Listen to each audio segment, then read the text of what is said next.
Welcome back to Northwest Elite Spirit, the channel you come to train your mind, body, and spirit. I'm Coach Brian. If you haven't hit that subscribe button yet, do that now and make sure to ring that notification bell to stay up to date on all of my newest releases. This is Ordinary People Do Not Understand, from Encounters with the Nagual, Conversations with Carlos Castaneda by Armando Torres, from the chapter Bringing the Teachings to the Masses. In another of our conversations, Carlos told me that, although it was antithetical in many aspects, there was one thing neither the old nor the new seers had questioned: the need to keep their knowledge hidden. The old seers transformed the Toltec language into a forest of metaphors, where almost anything could be said with almost any combination of words. And it was also they who sank pre-Hispanic societies under an unbearable load of rituals, procedures, and secret passwords. As a result, instead of strengthening sorcery, this weakened it. Carlos explained, saying, "The heritage of secrecy still burdens some groups of knowledge, although I have tried to shake it." I asked Carlos why sorcerers try to hide knowledge. He answered that each cycle of seers had their own reasons for doing it. Carlos continued, saying, "The old seers started with an understanding that we are transitory, but they allowed themselves to become corrupted by seductive ideas of survival. As a result, they were filled with self-importance and lapsed into exclusivity. They were like the pyramids they built, as obvious and attractive as they were secretive and inaccessible. They preferred to keep themselves apart from the average people whom they saw as unworthy and ignorant. But at the same time, they could not do without a court of followers.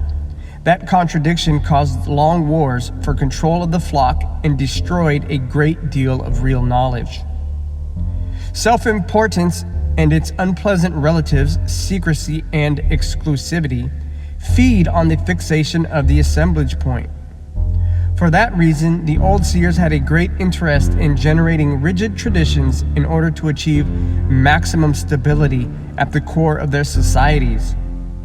In reality, however, their concern for the spirit was very mixed up with their ambitions for temporal power. The new seers discontinued all that by giving the fluidity of the assemblage point first priority. They had observed that as soon as that point moves, the idea of secrecy is idiotic, because in the realm of energy, there are no rigid limits between conscious beings. As a consequence, what became most important for the new seers was to get rid of all speculation and emphasize the practical side of their path. However, they soon came into contact with a bitter reality, and that was that ordinary people did not understand them.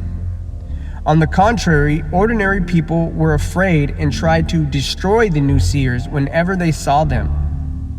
The secrecy of the new seers was not motivated by the feelings of superiority that moved their predecessors, but rather secrecy was adopted for strategic reasons. They had to endure extreme persecution and were forced to protect themselves. It is an historical irony that, in spite of the legitimacy of their original motives, after a time, the new seers' secret strategy caused them the same ill effects as the arrogant secrecy of the old seers. After centuries of secrecy, all of the new seers' energy went into hiding their knowledge, and many ended up forgetting why it was they had hidden. At present, the modality of our time is changing quickly. In consequence, something else which seemed immovable is also changing: the way the teachings are transmitted. Naguals nowadays are forced to find new channels for the energy, even if it means to eradicate the most entrenched customs. I asked Carlos, "Why is this change happening?" He answered, because circumstances have moved ahead of tradition. To maintain the knowledge hidden is no longer a vital demand. There are those who will criticize you for disclosing it, but nobody will kill you for that reason today. So to continue the practice of censoring portions of knowledge has become catastrophic for the total objective of sorcery, because those portions ferment inside us and serve as food to any deep-seated sense of importance. My first task as a Nagual was to put an end to the secrecy of my predecessors. The choice of modern warriors is freedom. Today, we can say whatever we want, giving our listeners the choice to take it or leave it. This has led to an extraordinary consequence which previous Naguals could never enjoy: mass practicing. Mass practicing is our security valve. You can deceive people's minds because, after all, their minds are not their own. But you cannot confuse the luminous mass of hundreds or thousands of intents focused collectively on the goal of freedom. Mass is energy, and energy allows us to break out of this stagnation of attention. Through the collective practice of magical passes, I've witnessed a true energetic manifestation around the world. Something that for the first time has allowed me to believe in the feasibility of my task. My cohorts and I are so excited with what is happening that we do not have words to describe it.